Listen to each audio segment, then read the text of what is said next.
سلام، إن شاء الله تكونوا كاملة بصحة جيدة يا رب. توحشتكم البنات وإن شاء الله تكونوا توحشتوني قد ما أنا توحشتكم. بلا ما نطول عليكم ندخلوا مباشرة في الموضوع.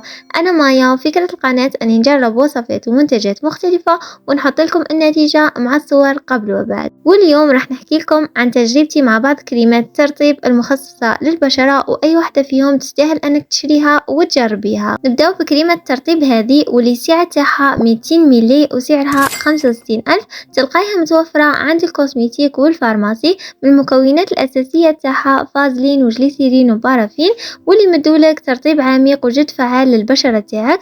ننصح بها أصحاب البشرة الجافة بسك ترطيبها بزاف ثقيل وبزاف هايل، ولكن حتى اللي بشرتهم دهنية يقدروا يستعملوها، لأن أنا بشرتي من عادية إلى دهنية ومدت لي ترطيب بزاف شباب البشرتي.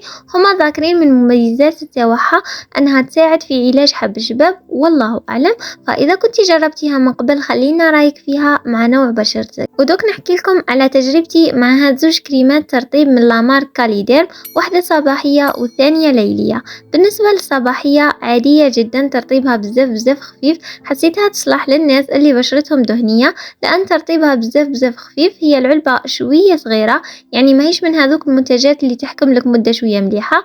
هذه ممكن تخلص لك في 15 يوم ولا 20 يوم بالأكثر، وسعرها 45 ألف. أما شبيهتها الليلية فنفس الشيء، العلبة صغيرة والسعر 45 ألف، لكن ترطيبها جدا رائع. بزاف عجبني ترطيب تاعها. هي صح تمتم تتشربها البشرة، ولكن تخلي لك الملمس تاع البشرة تاعك كيما البيبي. بزاف عجبتني وتستاهل نعاود نشريها عكس الصباحية. أما بالنسبة لكريم جليسيرين هذا من لامارك مايا ليزا، كريم هذا غني بفيتامين او، والترطيب تاعو بزاف مليح وهايل، ولكن فيه مشكله واحده، وهي كي ديريه يقعد يتلاصق في وجهك، يعني يخلي لك وجهك معسل ويقعد يتلاصق.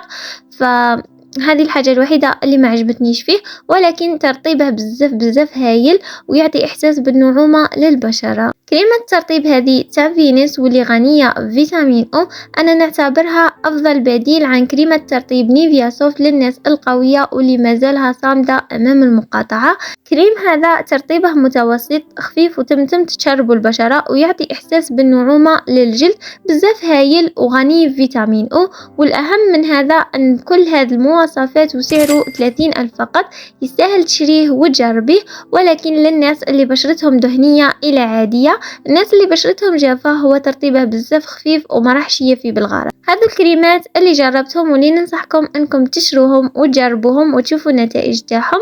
وانت اذا كنتي جربتي اي واحد فيهم خلينا في التعليقات رايك مع نوع بشرتك. ما تنسينيش الزينة من لايك واشتراك اذا عجبك الفيديو وحبيتي تستفادي من الفيديوهات اللي جايين.